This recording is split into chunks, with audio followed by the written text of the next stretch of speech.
హైందవ సంప్రదాయంలో కార్తీక మాసానికి ఎంతో ప్రాముఖ్యత ఉంది. అందులోనూ ఆ మాసంలో జరిగే వనభోజనాలకు మరెంతో ప్రాధాన్యత ఉంది. వనభోజనాలు సంప్రదాయమే కాదు, అందులో సామాజిక కోణము ఉంది. స్నేహాన్ని, సమైక్యతను పెంచేదే ఈ సంప్రదాయం. కానీ వనభోజనాల్లోనూ విష సంస్కృతి రాజ్యమేల్తోంది. కార్తీక వన సమారాధనలు కాస్త కుల సమారాధనలుగా మారిపోతున్నాయి. ఇదే రాజకీయాలకు వేదికగా మారుతోంది. కార్తీక మాసం వచ్చిందంటే నిష్ఠగా వేకువజామునే చన్నీటి స్నానాలు, శివనామ స్మరణలు. అంతేకాకుండా కార్తీక మాసం అంటే వెంటనే గుర్తొచ్చేది కార్తీక వన సమారాధనలు, అదే కార్తీక వన భోజనాలు. ఈ కార్తీక వన సమారాధనలు ఊరంతా ఒక్కటిగా కలిసి చేస్తాయి. ఏడాదంతా ఎవరికి వారే యమునా తీరే అన్న చందంగా ఉన్నవారిని ఉసిరి చెట్టు కిందకు చేరుస్తాయి.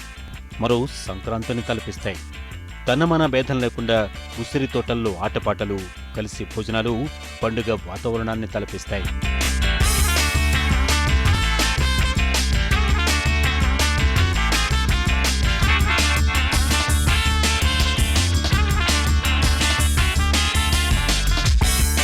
కార్తీక వన సమారాధనలో సమాజంలో అందరినీ ఒకటి చేసే సహపంక్తి భోజనాలు. ఇవి స్నేహాన్ని, సమైక్యతను పెంపొందిస్తాయి. పరస్పరం ఆహార పదార్థాలు పంచుకొని తినడం వల్ల భిన్న రుచులు అనుభూతికి రావడమే కాకుండా నచ్చిన వాటిని నేర్చుకోవడానికి అవకాశం లభిస్తుంది. దైనందిన జీవితంలో ఎదురయ్యే చిరాకులు, పరాకులకు దూరంగా అందరూ కలిసి వేడుక చేసుకోవడం వల్ల ఒత్తిళ్లు, వేదనలు తీరుతాయి. కానీ ఇప్పుడు ఇవే వనభోజనాలు మన భోజనాలుగా మారుతున్నాయి.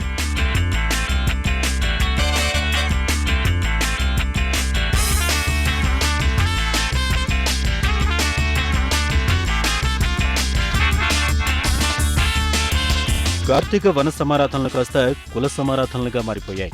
కుల సమీకరణలు, బల నిరూపణలకు ఊరి చివర ఉసిరి తోటలు వేదికలుగా మారుతున్నాయి. ఇరుగు పొరుగు కలిసి ఒకే కుటుంబంగా ఉసిరి చెట్టు నీడన వంటలు చేసుకుని ఆరగించే సంప్రదాయం కాస్త కుల సమీకరణలకు కేర్ ఆఫ్ అడ్రస్ గా మారింది. తూర్పుగోదావరి జిల్లా రాజమండ్రిలో ఈ పరిస్థితి మరీ కొత్తొచ్చినట్లుగా కనపడుతోంది. ఐక్యత మాటలా ఉన్నప్పటికీ ఆహ్లాదకరమైన వాతావరణం మధ్య ఎవరి కులమలం వారు ప్రదర్శించుకుంటూ సంఘటిత శక్తిని చాటుకుంటున్నారు.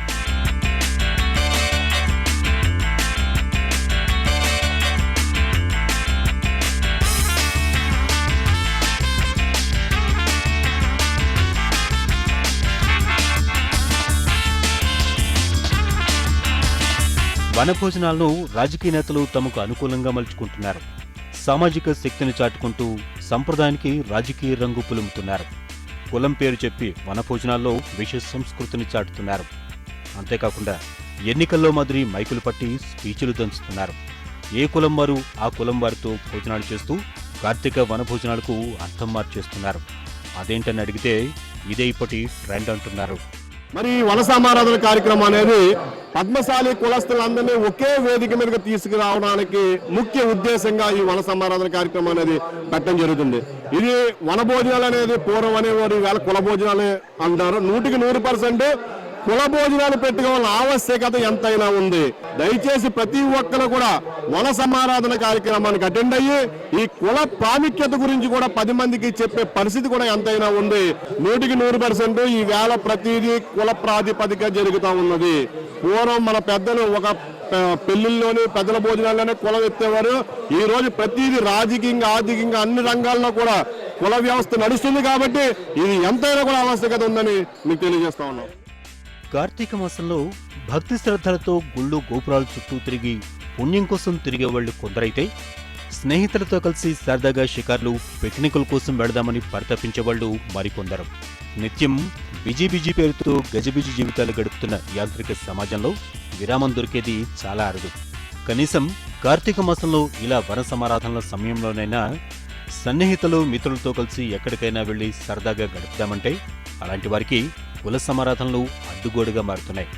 బ్యానర్లు సమాజంలో బంధాలను దూరం చేస్తున్నాయి. ఎక్కడెక్కడ ఉన్న చుట్టాలు అందరూ అలా కలుసుకోవటం, ఇలా చేయటం సంవత్సరానికి ఒకసారి చాలా హ్యాపీగా ఉందండి మాకు. మేము ఎక్కడ కుమార్టాస్కా నుంచి వచ్చామండి, చాలా బాగుంది. మళ్ళీ అలాగా ఆనందంగా జరుపుకోవాలని మా కోరిక అండి. చాలా బాగుంది. ఎప్పుడు రాలేదండి, మీరే ఫస్ట్ టైం రావటం. ఎంత బాగుంటుందని మేము ఎక్స్పెక్ట్ చేయలేదు అసలు. మాకు చాలా బాగా నచ్చిందండి. నచ్చింది. ప్రతి సంవత్సరం కూడా ఇలాగే ఆనందంగా, సంతోషంగా జరుపుకోవాలని చిన్నపిల్లలకి గేమ్స్ అని మ్యాచెస్ అని ఇవన్నీ మొత్తం అన్నీ బాగా జరుగుతున్నాయండి. బాగా చెప్పి బాగా చూస్తున్నారు అందరూ. ఈ ప్రవచనాలు అని ఇవన్నీ అందరూ వినటానికేనండి. చక్కగా నలుగురు కుటుంబ సభ్యులు పలానా చుట్టాలు ఉన్నారు, వాళ్ళు ఉన్నారు, ఇలాంటి టైంలోనే అందరూ కలుసుకుంటున్నారండి. ఓ వర్గం వనభోజనాలకు మరో వర్గం వారు వెళ్లలేని దుస్థితి నెలకొంది. ఇలా వింత సంస్కృతితో కార్తీక మాసం కాస్త కులమాసంగా మారుతోందా అనిపిస్తోంది. ప్రపంచీకరణ నేపథ్యంలో కులాల మధ్య అంతరాలు చెరిగిపోతుంటాయి. ఇలాంటి వనభోజనాలు కార్తీక సమారాధనలో మళ్లీ కులం పేరును తెరపైకి తీసుకొస్తున్నాయి. దీంతో చాలా మంది ఇబ్బందిగానే తమ తమ కుల భోజనాల్లో పాల్గొంటున్నారు. ఈ కుల భోజనాలతో రాబోయే తరాల్లో కులమనే విషబీజాలు నాటడం ఎంతవరకు సమంజసమంటూ మరికొందరు ప్రశ్నిస్తున్నారు. ఇదంతా కేవలం కొందరు రాజకీయ నేతలు తమ స్వలాభం కోసం చేస్తున్నారని మండిపడుతున్నారు.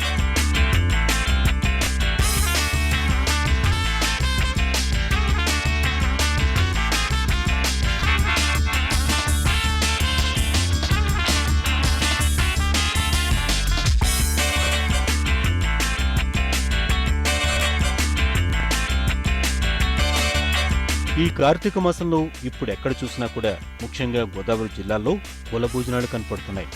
ఈ మధ్య ఇలాంటి సంస్కృతి విపరీతంగా పెరుగుతోంది. మెల్లగా జనం కూడా దీనికి అలవాటు పడిపోతున్నారు. జాతి కుల మత వివక్షత లేకుండా చేసుకునేవే కార్తీక వన భోజనాలు. ఏడాదిలో ఓసారైనా అందరూ కలిసిమెలిసి సహపంక్తి భోజనం చేయాలన్నదే కార్తీక భోజనం అంతరార్థం. కానీ ఇప్పుడు పరిస్థితి మొత్తం మారిపోయింది. వన భోజనాల విశిష్టత కలుషితమవుతోంది. ఇంతకీ జన గోదావరిలో కుల వనాలు ఎందుకు మొలిశాయి? వన భోజనాలు మన భోజనంగా మారుతున్నాయా? ఇక్కడ పేరుకే కార్తీకం, పండగంతా కంత్రీమయమేనా?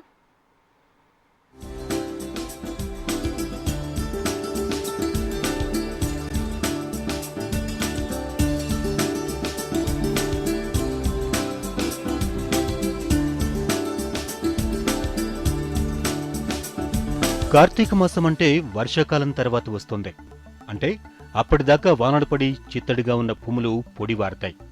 అటు వానలు ఇటు ఎండలు లేకుండా వాతావరణం ఎంతో ఆహ్లాదకరంగా ఉంటుంది. అలాంటి వాతావరణంలో 4 గోడల మధ్య కాకుండా వనంలో అందున ఔషధప్రాయమైన ఉసిరి చెట్టు కింద భోజనం చేయడం ఆరోగ్యానికి మంచిది.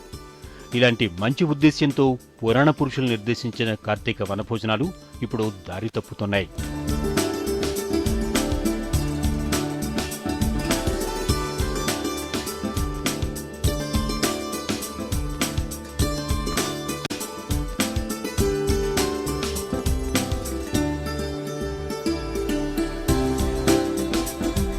ఆధ్యాత్మిక, ఆరోగ్య, ఆనందం, స్నేహభావం, సమైక్యతను చాటి చెప్పేవే కార్తీక వన భోజనాలు.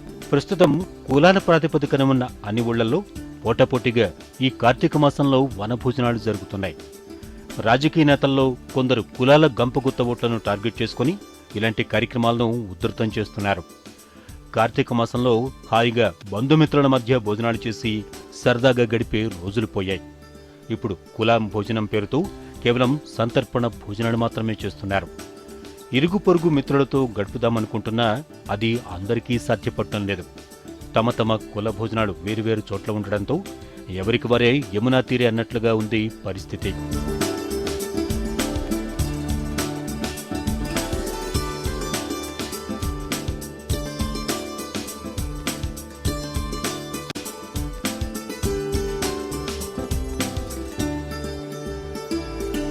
కార్తీక మాసంలో ఉసిరి చెట్టు కింద భోజనాలు పెట్టుకుంటే మంచిదనేది అనాదిగా వస్తున్న సాంప్రదాయం.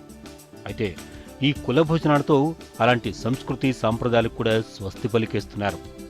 ఎక్కడో కళ్యాణ మండపాల్లోనూ, రియల్ ఎస్టేట్ భూముల్లోనూ, ఖాళీ స్థలాల్లోనూ ఈ కుల భోజనాలు కనపడుతున్నాయి. కార్తీక మాసం అంటే పచ్చని ప్రకృతితో సహవాసం అని మర్చిపోతున్నారు.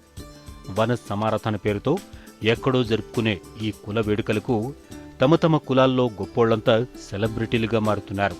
ఆనందంగా అంతా కలిసి వేడుకలు జరుపుకోవాల్సిన ఈ సమారాధనలో రాజకీయాలు మరో హైలైట్.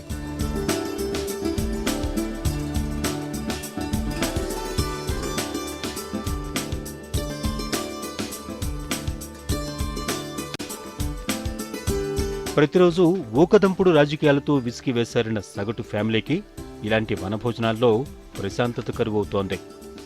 ఏదో ఓ గంట కాలక్షేపానికి ఏవో గేమ్స్ ఆడించి మమ అనిపించేస్తున్నారు. హౌసీ ఆట పేరుతో అందరినీ స్టేజ్ దగ్గర కట్టిపడేస్తున్నారు.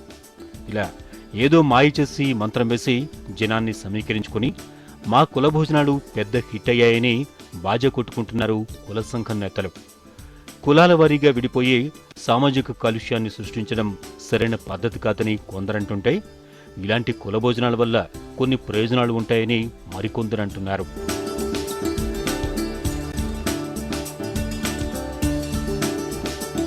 ఇలాంటి వనభోజనాలు ఎంతో సంతోషంగా ఉంటుంది. ఎందుకంటే కేవలం భోజనం చేసాము, ఇంతమందిని కలుసుకున్నామనే కాదు, ఆధ్యాత్మిక విషయాలు కూడా ఎన్నో మాకు గురువులు పెద్దలు వాళ్ళందరూ చెప్తా ఉంటారు. ఇలాంటి పిల్లలకి కూడా అవి ఎంతో అవసరము. మన పురాణాల గురించి, మన భారతీయ ఇతిహాసాల గురించి ఇది ఒక వేదిక అనుకుంటాను నేను. అలాగే ఇంతమంది కలగల్లాడుతూ పిల్లలు పెద్దలు అందరూ, ఇది మన సంస్కృతిని ప్రతిబింబిస్తుంది అని నేను ఎప్పుడు భావిస్తూ ఉంటాను. తమ తమ కులాల్లో వెనుకబడిన వారిని గుర్తించి వారిని ఆదుకునేందుకు వెసులుబాటు ఉంటుందని, పెళ్లి సంబంధాలు కుదుర్చుకునేందుకు ఈ వన సమారాధనలు ఉపయోగపడతాయని చెప్తున్న వాళ్ళు మరికొందరు.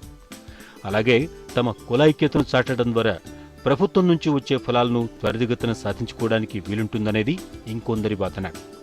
ఇలాంటి వాటి కోసం కార్తీక వన సమారాధనను వేదిక చేసుకోవడం ఎంతమాత్రం సమంజసం కాదనే వాదనలో వినపడుతున్నాయి. ఏమైనా కూడా కులాల ప్రస్తావన లేని ఆహ్లాదకరమైన వనభోజనాలు పచ్చని ప్రకృతి మధ్య జరిగితే చూడాలని కోరుకుంటున్న వాళ్ళు కూడా లేకపోలేదు.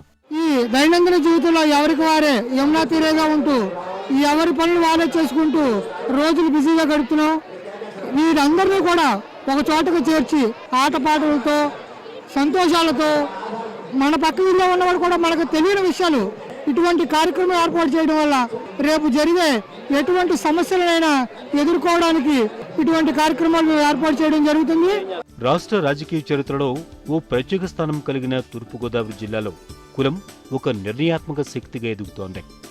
ఈ నేపథ్యంలో కార్తీక వనభోజనాలపై కుల ప్రభావం స్పష్టంగా కనిపించడంతో ఈ వేదికలు రాజకీయ సమీకరణలపై ప్రభావం చూపే అవకాశాలు కనపడుతున్నాయి. కుల సంఘాల మద్దతు కోరుకునే రాజకీయ ఉద్దండలకు వన సమారాధనలు అవకాశంగా మార్చుకుంటున్నారు.